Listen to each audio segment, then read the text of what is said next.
All right, let's start. Please state your name and date of birth. My name is Josh Klassman, aka Bagel. My birth date is May 27th, 1970. I grew up on 25th and Oceanfront and went to school at Anchorage Street School right off Washington at the pier right there. And then I went to Coeur d'Alene after in sixth grade, they made Anchorage an Area D. And so all the kids from there had to go to Coeur d'Alene. I graduated grade school, sixth grade Coeur d'Alene, and then I went to Mark Twain in Venice.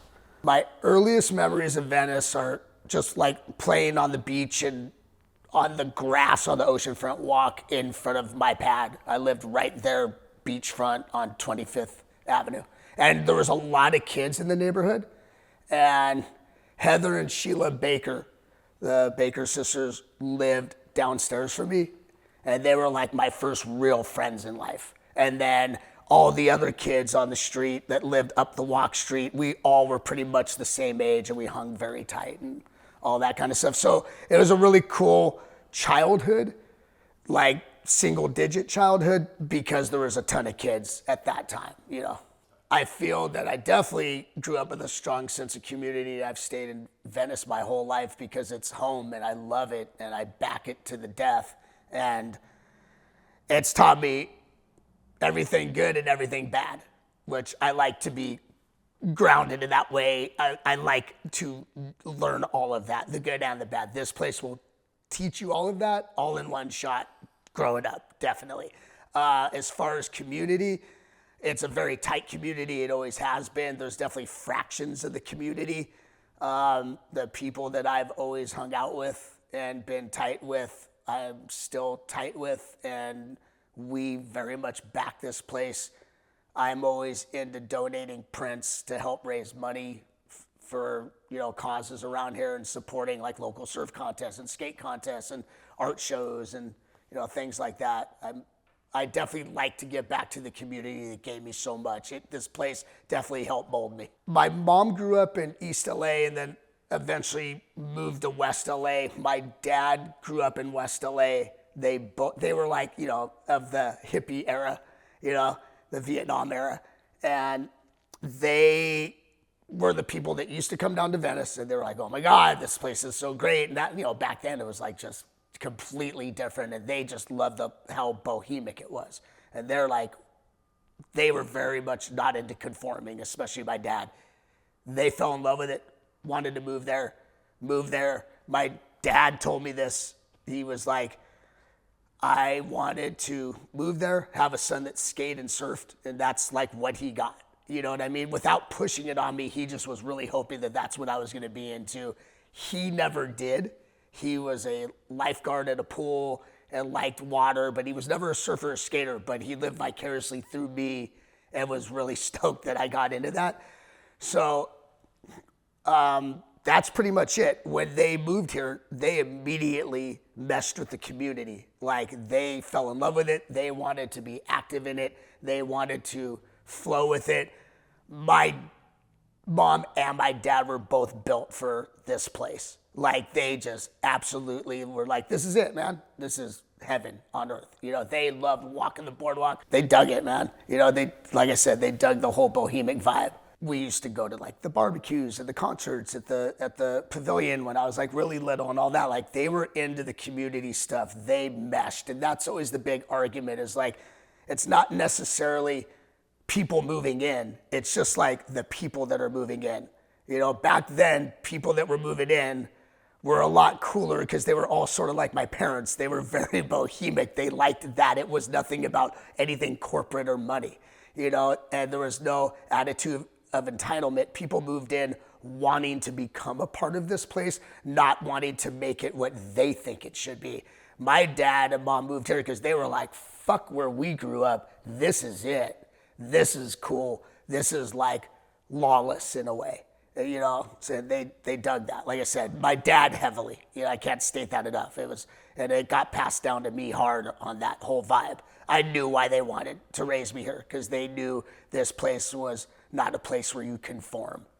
or anything like that. They wanted me to very much be a very, I don't know, an individual, to be a one of a kind. Me and my friends are all one of a kinds. We all have our own style. What separates Venice from other surrounding cities is, I personally think we just have heavily our own flavor and style. And no matter how much this place gets built up or gets more sterile looking, there's still a funky, bohemic side to it, especially if you've been here your whole life. You know where to find it, you know where it exists, and it is in you.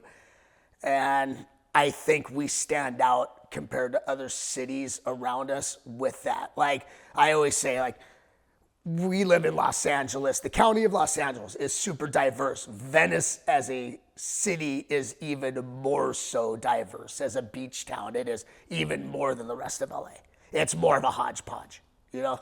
So the way I got my nickname, Bagel, is I always tell people it was born out of friendly racism.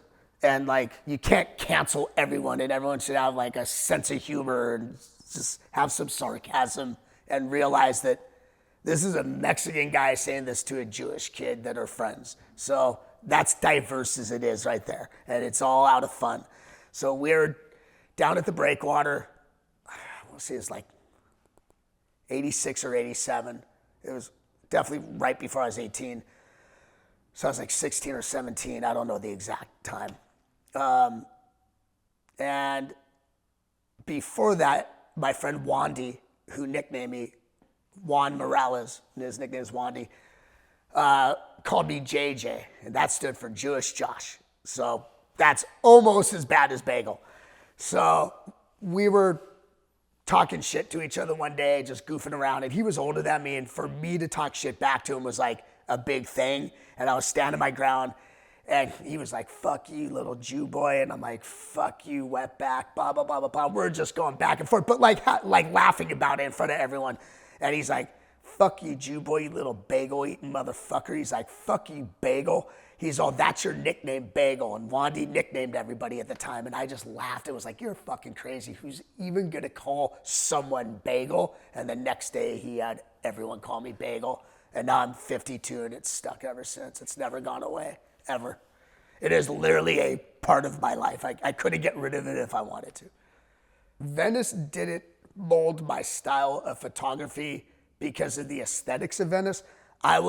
My brain is very much a documentary brain. When I take pictures, it's more that than looking at the artistic side of something, but knowing how to make art out of that. And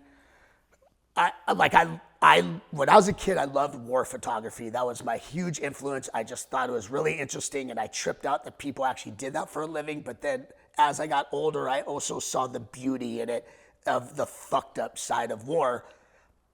Like, it can be artistic in a really screwed up way. Venice is 100% that. When we were growing up, it was decayed. It was fucked up, gritty, grainy. It went with all of that. And like, to take photos of that time was heaven to me because it looked like a semi-war zone. And it was just perfect to get all that. I would have hated to have taken pictures of really colorful, slick, sanitized things. It's just not my trip. And that is not where we grew up. So aesthetically, this place meshed really well with the way that my brain processed wanting to take pictures. And I got just very lucky on that. That was the case, that I grew up in an area where I could shoot every day and just get what I want because it was just there. Like, if something got knocked down or fucked up, I was like, even better, man. You know what I mean? If there's trash laying in front of the ramps, I'm like, perfect. Burned down trash cans, buildings, all that. That's perfect to me. I love it. I see the beauty in it. I always see the beauty in the fucked up side of things like that. And there was a lot of fucked up things around here growing up that I saw as beautiful in certain ways. Venice definitely was an influence on the surf skate culture and today's surf skate culture in a massive way, especially guys like Jay Adams who are trying to do, skate tricks in the water before guys like Christian Fletcher, who ended up perfecting it, were doing bigger skate tricks in the water. but it all started from like guys like Jay. And there was other people, obviously. But I would say 100% we definitely influenced the world. Now older, and being someone that used to take a lot of old skate photos and blah, blah, blah, and all that stuff, like old surf shots, old skate shots, I get people from all over the world, nationwide, citywide, statewide, that contact me every day, usually on social media, that tell me like, you guys were such a huge influence. Oh my God, like you have no idea what it meant when we like looked at those magazines growing up, and realizing that we were a way bigger influence than we ever thought, because of social media and stuff like that. Like if there would have been social media back then, we absolutely would have known, but we were sort of clueless to like how far it was going. And it's a trip when people from other countries tell you that, and they really like go, God, I wish I would have grew up there and I watched you, and not watched you guys grow up vicariously through the videos and magazines and blah, blah, blah, blah, blah. And we're like in Sweden just going, God, that's so cool. Venice in Southern California, they envied it in a cool way. You mentioned Jay Adams a little bit earlier, and we know what he, as far as the actual sports, but then there was some stuff about like not so much fashion, but just his style and how he blended cultures, and then how that spread into what's now skatewear. The story has always sort of gone that the influence and the emulation with clothing, with skating, that Jay started emulating like the way that the gangsters were dressing, like the baggy dickies and the button-up shirt and that whole style. And he took that to like skating, and then Suicidal Tendencies, the band, started dressing that way, and he was an influence on them, and then it sort of spread from there. But as far as where we grew up, I have always been told that was sort of the start of that. By the time it got to our generation, like say like 10 years later, 11 years later, that was sort of the norm. And it was like, you just wore everything. Like you wore everything from like just surf clothes to like gangster style fashion, and mix it all up. Like we mixed it all, which was pretty cool. And then I would say by the 90s, the early 90s, we all really went heavily more into like the gangster look, and emulated what the gangsters were wearing at that time more than even anything surfer skate culture. We sort of rebelled against that look by the time we're at, like, you're talking 90, 91, 92. So that's like, I'm 20, 21, 22. At that point, you look at old photos of me then, and that's what my friends and I are wearing at that point. You look at old photos in the 80s, it's like, you see a big mix of that. We have our own style and flavor. We just stand out. We do. We definitely have an arrogance about it, and it's only because it's in defense of the fact that like we've been kicked around so long and people hated on us for so long, and now they love the place because it's safer. So now it's all Venice, Venice, Venice. It's like, yeah, but like it's been that, and it was way cooler back then, and you guys just were too afraid to even come down here and check it out. Don't go off of what's in the brochure. Like, look for the shit that's not on the brochure. The shit on the brochure you could see that in a movie or on TV or something like that. You gotta go find the cool stuff, the underground stuff, and get in with the right people and stuff like that, and just know where to look for it.